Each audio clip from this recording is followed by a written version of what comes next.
So you're not distracted because you lack willpower. You're actually distracted because your brain is protecting you from a brutal truth. And the truth is, it's the truth of who you really are, what you've avoided, and what you might have to become.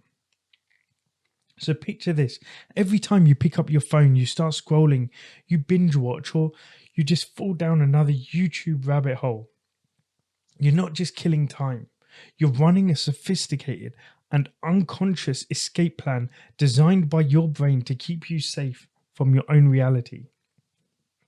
And this is a reality that says you are not where you want to be. It's the reality that says you are playing small. You are scared to face yourself. And you feel it, that sharp, gnawing shame, the one that bubbles in your stomach when the distraction fades and then silence hits. You realize you've been scrolling for an hour, or you've been just mindlessly binging for the last 4 hours and it's now bedtime. And it's the regret for all that lost time, the loneliness in your own head. And you tell yourself, you know what, I'll focus tomorrow. I just needed the break today. But then the problem is tomorrow turns to next week. The next week turns to next month. And before you know it, nothing has changed year after year. So you're not tired. You're actually unaligned. You're not distracted by accident. You're distracted because your mind is wired to avoid your own untapped potential, your own discomfort, and your own fear. Welcome to Master Your Mindset, Master Your Life. I'm Sanj, and this podcast is a short, action-packed podcast to give you actionable tips to help you get from stuck to unstoppable, from mediocre to mastery. So if you're ready to stop playing small and to actually start getting back on the path to the life that you dream of, stick with us for the next 15 minutes and see how distraction can actually is your way of keeping you blindsided. So let's get real about the lie that you've been living. And you've been saying to yourself, I'm distracted because I'm weak, I'm lazy, or I lack discipline. And what's happening is you've been beating yourself up for years and you're treating distraction like a moral failure. But science and actually brutal self-honesty reveals a totally different story. Your brain's default mode is to avoid pain. It's to avoid discomfort and uncertainty. Distraction is not weakness. It's actually wired self-protection.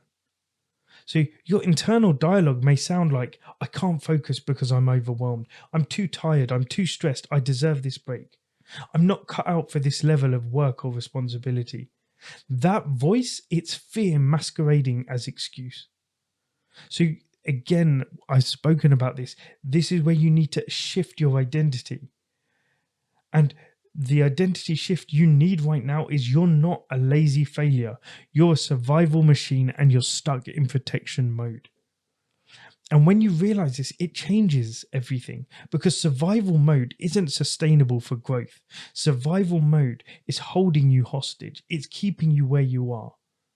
It's keeping you living in your comfort zone, and escaping it means becoming the person who confronts that fear, who gets comfortable with discomfort, who takes action even when it's easier not to. So you confront the fear instead of running from it. So when you think about distraction and the science of it, forget the dopamine oversimplification. Neuroscience actually shows that your prefrontal cortex, which is the CEO of your brain, and that's a part of your brain that's responsible for your focus, for your planning and your decision making. It's like a muscle that gets overwhelmed and fatigued under chronic stress and uncertainty.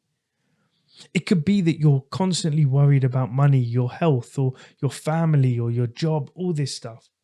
And when you're constantly under this chronic stress, when this happens, your brain defaults to the limbic system, which is your emotional survival center. And that part of your brain that craves safety and comfort, that is the bit that's keeping you stuck. And distraction hijacked you, because that's your brain's threat detection system. And it views self-reflection, challenge, responsibility. It views these things as threats. It doesn't care about your goals. It cares about you not dying physically, emotionally, mentally. So then what happens is you get distracted because your mind wants to keep you safe, wants to keep you where you are. And by sitting there on TikTok, on Facebook, on Instagram, for you sitting there in front of Netflix, you sitting there eating the junk food that you have been, the high calorie, the overly salted, the processed food, which is actually made to hijack your pleasure centers in your mind. So you keep eating that type of food. So when you're distracted by all these things, it's just your brain keeping you where you are. The default mode network, which is your brain's autopilot. So this kicks in during distraction. And what it does is it floods your mind with low stakes, just feel good stimuli. So you don't have to face the chaotic unknown which is inside. It keeps you distracted on the external things, so you don't worry about what's going on internally. So here's a unique framework that you won't hear anywhere else. Step 1 is the trigger, the reality overload. So this is when your current life, your goals, your identity feels overwhelming or misaligned. This is your brain. It triggers an alarm. And step 2 is your internal threat assessment. So your brain is then asking, is facing this truth going to break me? Can I handle this discomfort?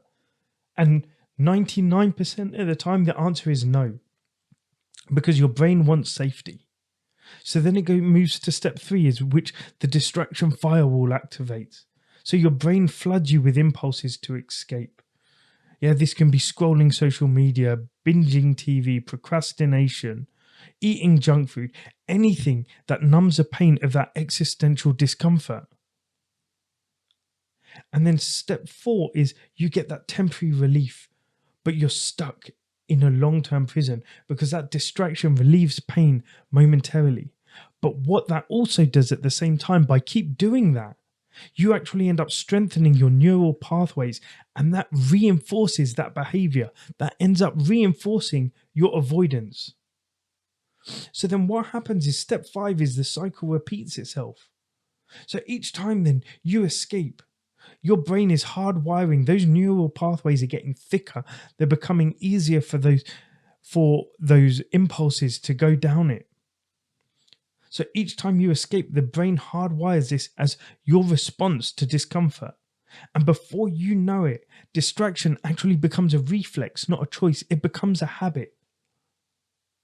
And then you're doing it, and you still will do it even when you know it's killing your dreams. Because your subconscious mind prioritizes immediate survival over long-term success. It doesn't care that you want to grow. It doesn't care you want to start a side hustle. You want to lose weight. You want to save money. You want to get a new job. It cares that you feel safe right now. And this is why motivation ends up failing. And to just try harder advice, as good as it is, 99% of the time, it just falls flat. Because you're fighting with your own brain's programming.